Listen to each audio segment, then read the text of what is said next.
तो कभी ऐसा हुआ है कि रोहित को किसी पर क्रश हुआ हो और क्या वो सक्सेसफुल हो पाया? लोग ये नहीं देखते उस बंदे के पीछे कितना उसने स्ट्रगल किया है। लाइफ में कभी कोई ऐसा इंसिडेंट हो जब लगा कि नहीं यार अब नहीं हो सकता, अब बस टूट गया मैं? वो मेरे साथ 2018 में हुआ था। पाकिस्तान वाला कनेक्शन क्या है? उस दिन मैंने बर्थडे था, खुशी का माहौल था, लेकिन मैंने सबको रुला दिया था। हाउ वाज द जोश? Hi sir. तो ये बनता ही था। ज़िंदगी का सफ़र कभी रुकता नहीं, वो ऐसे ही चलता रहता है और ऐसे ही हमारा सफ़रनामा भी आगे बढ़ता जा रहा है। और आज एपिसोड 4 में हमारे साथ मौजूद हैं रोहित शाक्या, जो कि क्रिएटर हैं। बहुत बहुत स्वागत है रोहित भाई आपका। थैंक यू सो मच भाई। रोहित जी जो है अपना कंटेंट क्रिएट कर रहे हैं आप काफ़ी सालों से, काफ़ी समय आपको हो गया, मैं कहूँगा इस बात को, और तमाम तरीके के फैंस आपके साथ जुड़े। तो जो कंटेंट क्रिएशन की शुरुआत थी और शुरुआत से लेकर एक मुकाम तक पहुँचाना, ये जो सफ़र रहा वो कैसे रहा और इसकी शुरुआत कैसे हुई? जैसे कि आपको पता है कोई भी सफ़र स्टार्ट होता है उसमें प्रॉब्लम भी आती है और आराम से सफ़र आप कर भी सकते हैं। लेकिन कई हमने जो यूट्यूब स्टार्ट करा था, 2017 से स्टार्ट करा था। मैं उस टाइम एक स्टूडेंट था और आज जब तक इंसान लाइफ में जीता है एक स्टूडेंट ही रहता है, कुछ ना कुछ सीखता रहता है। उस समय मैं लॉन्ग वीडियोस क्रिएट करता था अपने दोस्तों के साथ मिलकर, लेकिन मेरी स्टडी जो कि मेरी फर्स्ट प्रायोरिटी थी, तो उसको देखते हुए मैंने यूट्यूब को होल्ड करा। अब मैं लास्ट 5 महीनों से दोबारा से यूट्यूब पे आया हूँ और शुक्र है मालिक का कि इस समय मुझे अच्छा रिस्पांस मिल रहा है और एक अच्छी व्यूवरशिप और अच्छी पॉजिटिव वाइब्स मेरे को मिलती है। अच्छा, क्योंकि आपके जो चैनल का नाम है वो शाक्या RM है, तो उसके पीछे का क्या कारण है, वो नाम कैसे रखा गया? शाक्या RM, हम शाक्या एक्चुअली जो है मेरा सरनेम है, लेकिन मैं उसको सरनेम की तरह नहीं लेता कभी भी, उसको मैं एक अलग वे की तरफ से देखता हूँ। और जो RM है वो है रोहित और मोहित। तो मैं अपने भाई से काफ़ी प्यार करता हूँ, काफ़ी लगाव है मेरा उसके साथ और मुझे हमेशा मेरी बैकबोन रहा है, वो मुझे हमेशा सपोर्ट करता है। तो मैंने सोचा कि ये शाक्या मैं अकेला रह के भी क्या कर सकता हूँ। और जैसे जहाँ तक मेरा मानना है कि शाक्या RM हमने स्टार्टिंग 2017 में जैसे आपको मैंने बताया करी थी, तो उस समय भी यही नाम रहा था। तो मैंने सोचा क्यों ना आज भी जब मैं दोबारा स्टार्ट कर रहा हूँ इस चीज़ को, क्यों ना मैं अपने भाई को लेके ही चलूँ। तो भाई भी आपके साथ कंटेंट क्रिएशन में रहते हैं? मेरी हेल्प करता है, मतलब जो एक होती है ना बैकबोन, वो मेरी बैकबोन है। कई बार मेरी वीडियोस में भी आता है वो, लेकिन मोस्टली मेरी बैकबोन। अच्छा, कभी ऐसा हुआ कि फैमिली ने मना किया हो कि तुम क्या काम कर रहे हो, पढ़ाई पे ध्यान दो? ये स्टार्टिंग 2017 में मेरे साथ ऐसा हुआ था, लेकिन उसके बाद कहते हैं ना कि अगर माँ बाप से अच्छा आपका कोई दोस्त भी नहीं होता, अगर वो आप उनको समझा दें, वो आपको समझ जाए। तो उन्होंने एक अच्छी मतलब मेरे साथ दोस्ती टाइप की निभाई और उन्होंने मुझे समझा कि हाँ मैं इस चीज़ को कर सकता हूँ। और एक्चुअली उन्होंने मुझे जब समझाता, एक बार हमारे पड़ोस में एक किसी का बर्थडे था, तो सब लोग डांस करते हैं जैसा आपको पता है, तो मेरे को डांस इतना ज़्यादा नहीं आता था। तो उन्होंने मेरे को बोला कुछ तो करके दिखाओ। छोटा सा बच्चे का बर्थडे था, उसने मुझे बोला कुछ तो करके दिखाओ भैया। मैंने वहाँ पर एक एक्टिंग करके दिखाई थी। माँ का मतलब एक बेटा होता है वो अपने माँ की याद में रोता है और उसको मिस करता है, वो चीज़ मैंने वहाँ करके दिखाई। तो उस दिन मैंने बर्थडे था, खुशी का माहौल था, लेकिन मैंने सबको रुला दिया था। तो उस दिन से फिर कभी मेरे घर वालों ने वो चीज़ जब देखी कि हाँ इसके अंदर स्किल्स है एक्टिंग की, उस दिन के बाद मुझे कभी किसी ने नहीं रोका। क्योंकि एक सफ़र की शुरुआत की है आपने और एक सफ़र को आगे लेकर जा रहे हैं, तो इस सफ़र को लगता है कि और भी कहीं और ऊँचे लेवल पर ले जाना है अभी? अब मैं अपनी तरफ से पूरी कोशिश करता रहूँगा और इस चीज़ को मैं पूरा टाइम दे रहा हूँ। अब वो चीज़ डिपेंड करती है कि लोग मुझे जैसा प्यार आज दे रहे हैं आगे भी देंगे। बाकी मेरी मेहनत बिल्कुल बराबर रहेगी जैसी मैं करता हूँ और उससे ज़्यादा करता रहूँगा। जी हाँ, मेहनत पूरी करते रहेंगे। रोहित, ये भी पूछना चाहूँगा कि लाइफ में कभी कोई ऐसा इंसिडेंट हो जब लगा कि नहीं यार अब नहीं हो सकता, अब बस टूट गया मैं? वो मेरे साथ 2018 में हुआ था, जब मैं स्टडी कर रहा था और एक्चुअली मैंने ना हॉस्टल ज्वाइन कर लिया था। तो उस टाइम मेरे को ऐसा लगा कि अब मैंने हॉस्टल ज्वाइन कर लिया, अब मैं भी 9 से 5 वाली जॉब करूँगा। और वो चीज़ मेरे अंदर ना एक्चुअली एक देशभक्ति का बहुत हुआ है। मैं अपने देश को फर्स्ट प्रायोरिटी मानता हूँ। कहीं भी अगर मैं खड़ा भी होता हूँ तो इंडिया फर्स्ट की बात करता हूँ। तो मेरे अंदर वही चीज़ आने लगी थी कि अब मैं 9 से 5 की जॉब करूँगा और जैसे अपना देश चल रहा है इसी के साथ अपना कंट्रीब्यूट देता रहूँगा। लेकिन फिर मेरा मनोबल टूटा। लेकिन अब जाके जैसा आपको पता है 5 महीने से मैंने दोबारा रिवाइंड करा अपने आप को। और अच्छा, स्टडी कहाँ से की है आपने और अभी फ़िलहाल में क्या कर रहे हैं? मैं 2005 से गाज़ियाबाद में रह रहा हूँ और एक्चुअली मेरे फादर गवर्नमेंट जॉब में है, तो 2005 से मैं यहीं रह रहा हूँ। स्टडी मैंने अपने राजनगर, जो हमारे गाज़ियाबाद में एक एरिया है, वहाँ पर स्कूल है SPM, मैंने वहाँ से की। उसके बाद अभी मैं ग्रेजुएशन कर रहा हूँ और अभी ग्रेजुएशन कंप्लीट हो चुकी है।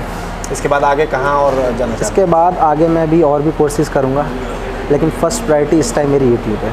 यूट्यूब है। अच्छा, कोई ऐसा इंसिडेंट जो जिसने कभी ऐसा लगा हो कि कोई अचानक वाला फ़ैन मिल गया हो, फ़ैन मूवमेंट कोई ऐसा? हाँ, वो चीज़ मेरे साथ अब होने लगी है। लास्ट 3 मंथ से मेरे साथ होने लगी है। कई बार जैसे मैं क्या हूँ, मैं कभी भी ये नहीं सोचता कि मैं एक क्रिएटर हूँ या मेरे को लोग जानते हैं। मैं बहुत सिंपल डाउन टू अर्थ बंदा हूँ, तो मैं कहीं भी ऐसे ही चले जाता हूँ। मेरे को इतना वो नहीं होता कि कोई देखेगा कोई कुछ। तो 2-3 बार होता है, कई बार अभी रिसेंटली हंसी की बात है ये तो, लेकिन अभी मैं रिसेंटली एक फास्ट फूड शॉप पे गया था कुछ खाने। वहाँ पर एक बंदा मिल गया, वो कह रहा है सर ऐसे ऐसे मैं आपको जानता हूँ। तो मैं बहुत नॉर्मल ड्रेस में जाता हूँ, लेकिन लोग सोचते हैं ना कि ये बंदा डाउन टू अर्थ है, ठीक है। वो चीज़ में होते रहते हैं ऐसे इंसिडेंट, कई बहुत बार होते हैं। अच्छा, कैसी फीलिंग आती है कि आम आदमी से सेलिब्रिटी बनने के बाद? अच्छा लगता है, काफ़ी अच्छा लगता है ये चीज़। जैसे मैं पहले देखता था ना, मूवीज़ देखता था या किसी के इंटरव्यूज़ देखता था, नॉर्मल किसी के ब्लॉग देखता था, तो लोग देखते हैं हेलो सर मैं आपका फ़ैन हूँ, ये चीज़। पर मैं किसी को फ़ैन नहीं मानता। सब जो लोग हमें, देखो एक यूट्यूब क्रिएटर क्या है, वो है लोगों की वजह से। हीरो हो, कोई भी पर्सन हो, किसी की वजह से उठता है, वो है लोगों की वजह से।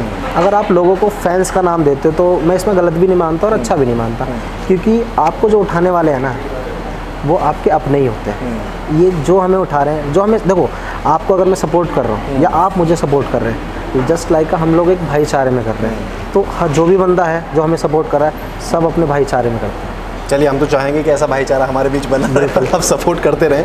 अच्छा, क्योंकि सोशल मीडिया पर आप हैं लगातार, आप तमाम तरीके के प्लेटफॉर्म्स पर काम करते हैं, तो बहुत इजी लगता है कि ऐसा जब देखते हैं कि अरे ये तो बहुत आसानी से वीडियो बन गई, तो कितनी मेहनत लगती है उसके पीछे? मैंने नाम नहीं लूँगा, मैंने किसी का इंटरव्यू सुना था, तो उन्होंने कहा था कि शॉर्ट वीडियो बहुत जल्दी क्रिएट हो जाती है।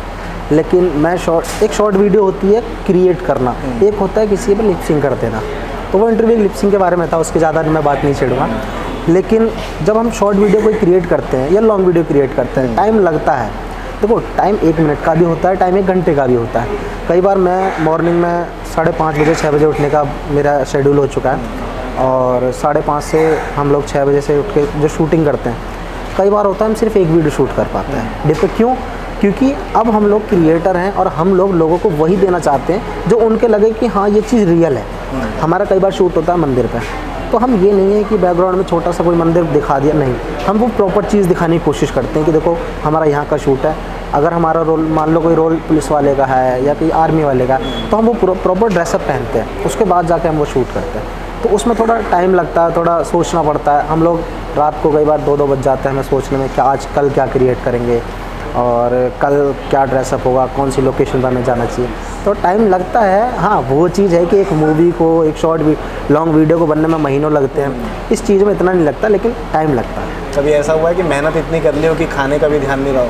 एक बार हुआ था, बाकी मैं खाने का बहुत शौकीन हूँ, पर एक बार ऐसा हुआ था कि मैं मम्मी के साथ शूट कर रहा था। मैं आपको ये चीज़ भी बतानी थी मुझे कि मेरी मम्मी मेरे साथ प्रॉपर शूट करने के लिए रेडी रहती हैं। अच्छा। कभी कोई इशू नहीं आता हमारे बीच, यानी कि फैमिली का सपोर्ट 100% है। हाँ हाँ, वो चीज़। और खाने की बात है तो एक बार मैं जैसे मैं मम्मी के साथ शूट कर रहा था, उसके बाद मेरा बाहर दोस्तों को सभी, हम लोग ना ग्रुप में काम करते हैं, तो हाँ हमारा शूट हो जाता है, उसके बाद हमें दूसरे भाई का भी शूट कराना होता है। तो एक बार मैंने मम्मी के साथ अपना शूट किया कंप्लीट, फिर मैं डायरेक्ट बाहर चला गया। अच्छा। तो वो मेरा पूरा दिन शूट में निकल गया, उस दिन मैंने कुछ नहीं खाया। तो 1-2 बार मेरे साथ ऐसा हुआ है, इस तरह के इंसिडेंट हो जाते हैं। हाँ। अच्छा, क्योंकि सफ़र आपने एक शुरुआत की है, तो इस सफ़र को और आगे कहाँ तक ले जाना चाह रहे हैं? ये सफ़रनामा में जैसे कि लोग मुझे इस टाइम देख रहे हैं, और ये सफ़र जो आपने स्टार्टिंग में एक लाइन बोली थी, उसी लाइन को मैं, इस सफ़र को रुकना मैं चाहता नहीं कि रुके। और जितना लोग मुझे प्यार दे रहे हैं, इस सफ़र की वजह से, सपोर्ट की वजह से मुझे वो सपोर्ट मिलता रहा, और मैं काफ़ी अपनी तरफ से 100% देता रहूँ, बाकी उनकी मर्ज़ी है। रोहित, क्योंकि हमने एक सवाल रखा है, क्योंकि ऐसा बहुत बार होता है कि इंटरव्यूज़ में ना कुछ सवाल रह जाते हैं, तो हमने एक सवाल रखा है कि ऐसी कौन सी बात रह गई है जो हमें पूछनी चाहिए थी और आपको बतानी चाहिए थी लेकिन हम नहीं बता पाए, और वो आप बता दें। ऐसी अभी मुझे तो कुछ लगता नहीं है, लेकिन लोग मैक्सिमम ना एक चीज़ पूछते हैं। अब लास्ट मेरे साथ ना 5 मंथ से ये हो रहा है, लोग पूछते हैं आप यूट्यूब पे हो, आपका अर्निंग कितनी होती है? कितनी? बड़ा सवाल है। मैक्सिमम प्लेस पे हम कभी भी कहीं भी जाते हैं। अभी रिसेंटली यहाँ आने से पहले भी एक भाई ने मेरे से पूछा था कि रोहित भाई अब तो आप यूट्यूब पे हो, कितनी अर्निंग हो जाती है? तो ये चीज़ मेरे को बहुत क्वेश्चन वो और लगता है कि मतलब लोग कभी भी ना, एक चीज़ होती है, लोग ना ये नहीं पूछते कि भाई कितनी मेहनत लगती है, आप किस टाइम से कर रहे हो इस चीज़ को। मैक्सिमम बंदे क्या करते हैं, लोग पूछते हैं भाई अर्निंग कितनी हो रही है, तो वो चीज़ मेरे को थोड़ी ऑड लगती है। नहीं पूछना चाहिए, मतलब एटलीस्ट आप ये पूछो कि मेहनत कितनी है, उसके बाद तो अर्निंग खुद पता हाँ, उसके बाद पूछ लो, वो थोड़ा तो सेटिस्फाई लगता है। चलो बंदे ने हमारी मेहनत भी पूछी, पर सबसे पहला क्वेश्चन होता है कि अर्निंग कितनी है। और बहुत इजी नहीं है कमाना, मतलब मुझे जो लगता है हाँ, बहुत इजी नहीं है। बहुत इजी, मेहनत करते रहेंगे तो धीरे धीरे चीज़ें आ जाती हैं। बहुत इजी। खैर, क्योंकि फैंस की वजह से आप हैं, तो मैं चाहूँगा फैंस के लिए आप क्या कुछ कहना चाहेंगे?